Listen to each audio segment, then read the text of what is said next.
जय हिंद साथियों। गोरखपुर विश्वविद्यालय में पीएचडी इंटरव्यू की फाइनल डेट आउट हो गई है। 5 अन्य और विषयों की फाइनल डेट आउट हो गई है। इससे पहले 13 अप्रैल को 9 विषयों की इंटरव्यू फाइनल डेट आ गई थी। अगर आप सभी लोगों ने वो वीडियो नहीं देखा है तो जाकर वो वीडियो देख लीजिए। आज की इस वीडियो में हम 5 विषयों के बारे में ही सिर्फ बात नहीं करने वाले हैं, बल्कि लखनऊ विश्वविद्यालय और गोरखपुर विश्वविद्यालय में जिन बच्चों का इंटरव्यू पैरेलल हो रहा है कि सर उसी दिन मेरा गोरखपुर विश्वविद्यालय में है और उसी दिन सर मेरा लखनऊ में है, या 1-2 दिन के अंतराल पे है लेकिन आने-जाने में दिक्कत हो रही है। सर मेरे लिए सबसे बेस्ट चीज़ क्या होगा, मैं कहाँ का इंटरव्यू दूँ ताकि मेरा एडमिशन हो जाए, चाहे लखनऊ में दूँ, लखनऊ में हो जाए, गोरखपुर विश्वविद्यालय में दूँ तो गोरखपुर विश्वविद्यालय में हो जाए। इसकी भी हम लोग आज इस वीडियो में बात करने वाले हैं और ये भी बात करने वाले हैं गोरखपुर विश्वविद्यालय में फीस कितनी लगती है और इसके अलावा बच्चे इंटरव्यू में क्या-क्या गलतियाँ कर रहे हैं, इन सभी बिंदुओं पे हम लोग आज चर्चा करने वाले हैं। आज का वीडियो सिर्फ डेट जान लेने का वीडियो नहीं है कि अच्छा मैथ का इतने तारीख को है, इतने बजे पहुँच जाना है, ये लेके पहुँच जाना है। सिर्फ इतना ही नहीं, आज का वीडियो आपको वो सारी चीज़ें देने वाला है जिसका आप सभी लोग इंतज़ार कर रहे हैं। और यह वीडियो सिर्फ इन 5 विषयों के छात्रों के लिए नहीं है। गोरखपुर विश्वविद्यालय में चाहे साइंस का हो, चाहे आर्ट का हो, या किसी भी फैकल्टी का स्टूडेंट है, रिसर्च स्कॉलर है, जो पीएचडी में एडमिशन लेना चाहता है, आज का वीडियो उसके लिए होने वाला है। और ये सारी गलतियाँ आप नहीं करेंगे, नहीं तो आपका इंटरव्यू रिजेक्ट होगा और आप भी रिजेक्ट हो जाओगे। तो चलिए आज का वीडियो हम लोग शुरू करते हैं। देखिए, सबसे पहले आप लोग तो जान लीजिए कि जिन 5 विषयों का इंटरव्यू फाइनल डेट आ गया, वो एक तो ज्योग्राफी का आ गया है, मनोविज्ञान का आ गया है, प्राचीन इतिहास का आ गया है, संस्कृत का आ गया है, गणित और सांख्यिकी का 5 विषयों का इंटरव्यू डेट आ गया है। अब इनका डेट और टाइम जान लीजिए, फिर अन्य बिंदुओं पे हम लोग बातचीत करेंगे। वीडियो के लास्ट तक बने रहना। वीडियो पे नए हो तो हमारे यूट्यूब चैनल को सब्सक्राइब कर लेना। गोरखपुर विश्वविद्यालय की हर एक छोटी से बड़ी न्यूज़ मुझसे पहले आप तक कोई नहीं पहुँचाएगा, इस बात का वादा है। आप लोग वीडियो को लाइक कर दीजिए, चैनल को सब्सक्राइब कर लीजिए।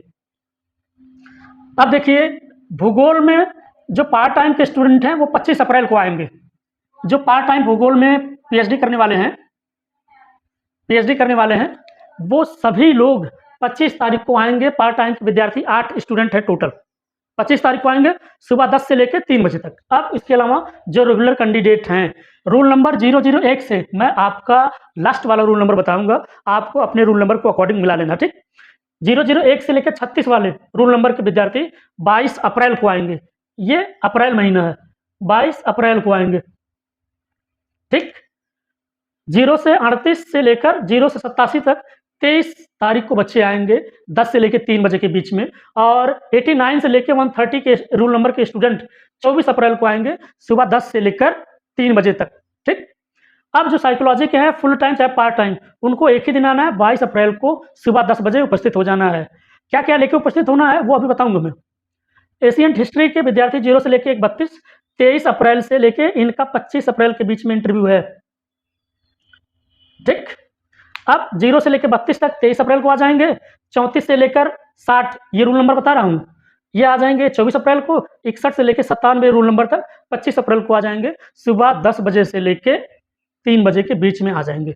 अब संस्कृत वाले सारे बच्चे 24 अप्रैल को आएंगे, संस्कृत के जितने भी बच्चे हैं। और मैथ के जो बच्चे हैं वो जिनका रूल नंबर है 02 से लेकर 42 तक 27 अप्रैल को आएंगे। कितने तारीख को आ जाएंगे? 27 अप्रैल को। और 0 से 46 से लेकर 79 तक 28 अप्रैल को आ जाएंगे विद्यार्थी। अब टाइम आप लोग ध्यान से सुन लीजिए। नोटिस भी अभी वीडियो के लास्ट में मैं सभी का नोटिस लगा दूंगा, आप लोग वीडियो के लास्ट तक बने रहिएगा, नोटिस भी पढ़ लीजिएगा पूरा और व्हाट्सएप चैनल को ज्वाइन कर लीजिएगा। आप सभी लोगों को सारा नोटिस सूचना उसी व्हाट्सएप चैनल पे डाल दिया जाता है, आप लोग जाके वहाँ पढ़ भी सकते हैं। अब टाइम आप लोग समझ लीजिए। टाइम पहला तो जिस दिन आपका इंटरव्यू है वो इंटरव्यू डेट आप लोग याद कर लीजिए, लिख लीजिए। अब आपको अक्सर ये 10 बजे से बुलाया जाता है और 3 बजे तक कि इसके बीच में आना है। और बच्चे गलती क्या करते हैं कि अरे 10 बजे बुलाए हैं, हम तो 10:30 बजे जाएंगे या 11 बजे जाएंगे या 12 बजे जाएंगे। याद रखना, आपका पीएचडी इंटरव्यू है, आपका पीएचडी में एडमिशन होने वाला, आप रिसर्चर बनने वाले हो। अगर टाइम मैनेजमेंट आपको नहीं आता और टाइम से उपस्थित होना आपको नहीं आता तो यकीन मानिए पीएचडी में आपका एडमिशन रुक जाएगा, आपका होगा ही नहीं। आप भले जेआरएफ वाले हो, भले एटीट्यूड पाल के रखे हो, भूल जाना। पहला चीज, टाइम को आपको पूरा फॉलो करना है। 10 बजे बुलाया गया है, 9 बजे आ जाना है। किसी भी सूरत में 9 बजे अपने विभाग में उपस्थित हो जाना, आपका चाहे जो विभाग हो, चाहे संस्कृत का हो, मैथ का हो, इंग्लिश का हो, जूलॉजी का हो, ज्योग्राफी का हो, समय से उपस्थित होना। और दूसरा चीज, जो आप रिसर्च प्रपोजल लाओगे ना, कम से कम उसकी 3 प्रतियां 3 प्रतियाँ लाना है, कम से कम 3 प्रतियाँ फ़ोटोकॉपी करवा लेना, ज़्यादा फ़ोटोकॉपी करने की ज़रूरत नहीं, 3 प्रतियाँ करवा लेनी है और उसको बाइंडिंग करवा लेना। ऐसा नहीं कि स्टेपलर मारे और झुला के लेके चले आए, सर मे आई कम इन, रिसर्च प्रपोज़ल देखिए, नहीं। आप रिसर्च करने वाले हो, आपके अंदर सब चीज़ें व्यवस्थित और क्रमवार ढंग से रखने का, सहेजने का तरीका आना चाहिए, ठीक? और जो बच्चे गलती कर रहे हैं, बच्चे गलती कर रहे हैं ड्रेस को लेके। ड्रेस को लेके, देखिए भाई मैं आपको बार-बार कह रहा हूँ कि आपको फॉर्मल ड्रेस पहन के जाना है। फॉर्मल ड्रेस, फॉर्मल ड्रेस का मतलब जो लड़के हैं, बच्चे हैं, स्टूडेंट हैं, उनको तो इन करके जाना है, ठीक? और शूज़ भी स्पोर्ट वाला नहीं चलेगा, फॉर्मल शूज़ चलेगा। और चश्मा-वश्मा लगा के मत पहुँच जाना कि काला चश्मा लगाए, हाँ, पहुँच गए हीरो की तरह, बॉडी दिखाए, तो ऐसा नहीं करना है, पहला चीज़। अगर आपके पास ट्रांसपेरेंट चश्मा है जो आप लगाते हो, रेगुलर लगाते हो, दिखाने के लिए नहीं जो यूज़ करते हो, उसको जा सकते हैं पहन के, ठीक? और लड़कियाँ जो हैं, उस दिन आपको ब्यूटी पार्लर जाने की ज़रूरत नहीं है, ब्यूटी पार्लर मत जाना यार। तुम्हारे पास बहुत सारा इतना सिस्टम है, उतना ही ब्यूटी पार्लर लायक है, फिर भी आपको उस दिन जो एक नॉर्मल ड्रेस सेंस होता है, कहते हैं ना सादगी, आपको सादगी में जाना है, याद रखना। सारी ज़िम्मेदारी आपके ऊपर है, ऐसा नहीं कि आपको देखकर कोई दूसरा स्टूडेंट डिस्ट्रैक्ट हो जाए, ये भी ध्यान रखना, ठीक? हो गया, ये चीज़ें हो गई ड्रेस, ये और ये। और दूसरा चीज़ आपका जो डॉक्यूमेंट है, डॉक्यूमेंट देख लीजिए पहला आय, जात, ये मैं बार-बार बता रहा हूँ, ये बार-बार बता रहा हूँ, कोई ये ना कहे सर यही बात बार-बार बताते हो। इसी में अगर गलती की है तो आपका रिजेक्शन हो जाएगा, पहले सुन लेना। मैं खुद गोरखपुर विश्वविद्यालय में हूँ, आना मैं मिलूँगा आपसे, गलती मत करना। और 10th से लेके पीजी तक की मार्कशीट ओरिजिनल, ये भी ओरिजिनल चाहिए, ये भी और ये भी। उसके अलावा अगर आपने नेट पास किया है या फिर आपने जेआरएफ पास किया है, तो ये भी ओरिजिनल चाहिए। और इसके अलावा यूजी और पीजी दोनों की डिग्री चाहिए, ठीक? इसके अलावा जो आपने पीएचडी में फॉर्म भरा था, वो आपका एडमिट कार्ड, आपका रिज़ल्ट, ये भी इतना डॉक्यूमेंट लेके आना। ऐसा नहीं है कि पहुँच गए, अरे! मैंने तो ये पीएचडी फॉर्म नहीं लाया, एडमिट कार्ड नहीं लाया। हाँ, भैया फ़ोन लगाए, सर जल्दी भेजिए, उधर बुलावा आ रहा है कि आपका नंबर आ गया। अपनी तैयारी आज से ही कर लो, इंटरव्यू के 1 दिन पहले आपके पास ये सब कुछ हो जाना चाहिए, फ़ोटोकॉपी भी चाहिए इसकी 2-2, सारे डॉक्यूमेंट की 2-2 प्रतियाँ फ़ोटोकॉपी, 2-2 प्रतियाँ, 2-2 प्रतियाँ फ़ोटोकॉपी भी चाहिए और ओरिजिनल मार्कशीट वगैरह ये सब चाहिए। ऐसा नहीं कि फ़ोन करके मँगा रहे हो व्हाट्सएप पे, फिर भाग के जा रहे हो यूनिवर्सिटी के बाहर प्रिंट करवाने। इसीलिए पहले बना के सबसे पहले अपडेट कर रहा हूँ आप लोगों को। हो गया ये चीज़ें?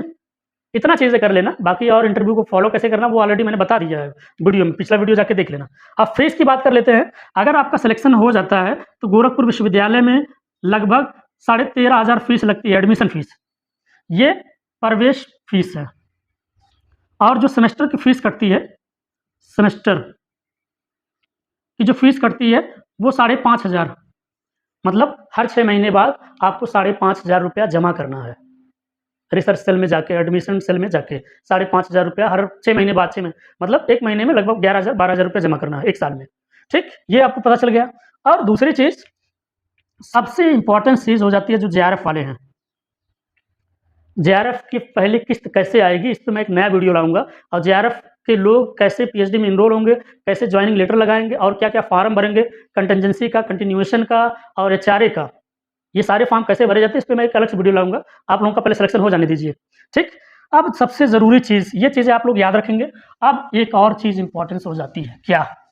सर लखनऊ में भी इंटरव्यू है। सर कहाँ पे इंटरव्यू है? लखनऊ में भी इंटरव्यू है। और कहाँ इंटरव्यू है? गोरखपुर में। दोनों जगह इंटरव्यू है। कुछ लोगों का तो डेट एक पे आ गया, जैसे हिंदी वाला कोई है, हिंदी वाले का डेट एक पे ही आ गया है, रूल नंबर के अकॉर्डिंग, ठीक? और भी बच्चों का इंटरव्यू उसी दिन लगा हुआ, उसके दूसरे दिन गोरखपुर में है, या गोरखपुर वाले का उसके दूसरे दिन लखनऊ में है। आने-जाने में भी दिक्कत है, लोगों को लग रहा है कि कैसे किसका चयन करें, ये सबसे ज़रूरी चीज़ है। अब इसमें करना क्या है कि पहला चीज़ आपको पहले ये तय करना है कि आप, अब सबसे ज़रूरी फैसला लेने की घड़ी आ गई है कि सर क्या निर्णय लें, कि लखनऊ में एडमिशन लें कि गोरखपुर में। और ये भी जान लीजिए, कोई ज़रूरी नहीं है कि आपके निर्णय ले लेने से आप जहाँ इंटरव्यू देंगे आपका वहीं सिलेक्शन हो जाएगा। लेकिन हाँ, कुछ पॉइंट ऐसे हैं जिसको आप ध्यान रखेंगे तो आपका सिलेक्शन ऑलमोस्ट होना तय हो जाएगा। पहला सुन लीजिए, पीएचडी एडमिशन का रूल सुन लीजिए। पहला, पीएचडी में अक्सर जेआरएफ वालों का पहले एडमिशन होता है। एक नॉर्मल चीज़ बता रहा हूँ, ठीक? उसके बाद यूनिवर्सिटी के अपने बच्चे, उनका एडमिशन, फिर सीट बचेगी नेट वालों का एडमिशन, उसके बाद बाहर वालों के लिए सीट बचेगा ही नहीं। अब इसमें भी क्या-क्या चीज़ें इम्पोर्टेंट हो जाती हैं, आपका इंटरव्यू, आपका रिसर्च प्रपोज़ल, आपका प्रेज़ेंटेशन, आपका बॉडी लैंग्वेज, ये सारी चीज़ें अहम रोल तो करती ही करती हैं। अब सर कैसे निर्णय लें कि लखनऊ में लें कि गोरखपुर में लें?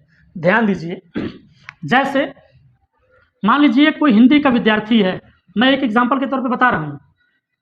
गोरखपुर में जो बुलाया गया है बच्चों को डीडीयू में हिंदी के बच्चों को, वो लगभग 125 बच्चे हैं। मतलब 113 या 14-15 बच्चों को बुलाया गया है, ठीक? सीट लगभग 80 के आस-पास है और लखनऊ में एलयू में जो सीट है वो लगभग 87 के मतलब 80 के आस-पास वो भी है, लेकिन यहाँ 300 साढ़े 300 के आस-पास बच्चों को बुलाया गया है। मतलब यहाँ पे एक सीट के लिए 3 लोग लड़ेंगे, झगड़ेंगे, मुकाबला करेंगे अपनी डिग्री को लेके, अपना प्रेज़ेंटेशन को लेके, अपनी काबिलियत को लेके और यहाँ पर लोगों को 1 पे डेढ़ भी मतलब मुकाबला नहीं है, कॉम्पिटिशन नहीं है। तो आपको ये निर्णय लेना है कि अगर कोई हिंदी का विद्यार्थी वो चाहता है कि सर मेरा इसी सत्र ही एडमिशन हो, सर मैं चाहता हूँ कि मेरा इस बार एडमिशन हो जाए, साल भर नहीं तो मेरा नुकसान हो जाएगा। तो आप सभी लोगों को जैसे जो हिंदी का विद्यार्थी है, मैं सिर्फ़ एग्ज़ाम्पल के तौर पे बता रहा हूँ, उसको डीडीयू में एग्ज़ाम देना चाहिए। अगर उसका जेआरएफ है तो पक्का डीडीयू में हो जाएगा और अगर उसका जेआरएफ है लखनऊ में देना चाहे तो लखनऊ में भी हो जाएगा। इसके लिए डीमोटिवेट होने की ज़रूरत नहीं है। अपना रिसर्च प्रपोज़ल तगड़ा बनाओ, बहुत अच्छा बनाओ और इंटरव्यू में, प्रेज़ेंटेशन में और सारी चीज़ों में, बॉडी लैंग्वेज में बहुत अच्छा बन जाओ, आपका एडमिशन हो जाएगा। ये तो मैंने एक एग्ज़ाम्पल के तौर पे बताया। रही बात एडमिशन कैसे होगा? एडमिशन देखिए सब कुछ आपके ज्ञान, तजुर्बा, व्यवहार, नॉलेज पे ही होना है। अब ये सारी चीज़ें इंटरव्यू के दौरान नहीं देखी जाती। इंटरव्यू के दौरान ये देखा जाता है कि आपका माइंडसेट क्या है? आप रिसर्च में आए हो, आपके पास पेशेंस है कि नहीं? क्योंकि पीएचडी करना पेशेंस वालों का काम है। ये 6 महीना, साल भर का काम नहीं है। ये मिनिमम 3 साल का, मैक्सिमम 7 साल यानी कि 6 साल का 1 साल एक्सटेंड किया जा सकता है। 7 साल मतलब कम से कम 4-5 साल का काम है, तो बड़ी पेशेंस वाले व्यक्तियों की ही ज़रूरत है, जो आराम से पीएचडी करें, आराम से थीसिस लिखें, आराम से सारा काम करें, उनके लिए है। तो इसलिए आपका माइंडसेट उस हिसाब का होना चाहिए कि आप 5 साल, 6 साल, 4 साल, 3 साल उसमें रह सकते हो, काम कर सकते हो। ठीक? तो ये सारी चीज़ें मैंने बता दिया। अभी क्या है कि इसके अलावा रिसर्च प्रपोज़ल कैसे बनाया है, मैंने उसका वीडियो बना दिया है, आप लोग जाके देखिए। और कोई भी इस तरह का इन्फॉर्मेशन जो गोरखपुर विश्वविद्यालय से संबंधित 43 विषयों का इंटरव्यू होना है, उन सारे विषयों में जैसे-जैसे नोटिस आएगी मैं वीडियो बना के अपलोड करूँगा। आप लोगों का काम है देखते रहना, चीज़ों को समझते रहना।